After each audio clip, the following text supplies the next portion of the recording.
Når man kigger på bananen, og den har lidt brune pletter, så skal den smides ud, den er ej værd at spise mere. Man får jo ondt i maven, skal kaste op i WC. En brun banan er nemlig farlig ud i skraldespanden. Næ, det må vi ikke. Fy, skam, fy, slem, fy, næ, niks, slut, forbudt. En smoothie du kan fixe.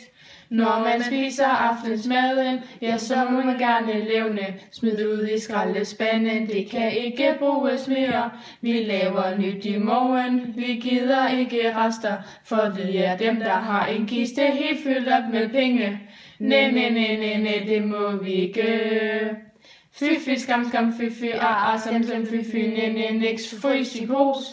Og så i fryseren har du tømt en bøtte Remo, og du kan ikke få mere. Smid det på låsepladsen, den giver røg, når den afbrændes. Lidt remoulade i bunden, hvad skal vi dog med dette? Du gider ikke at ryste den, du får så ondt i hånden.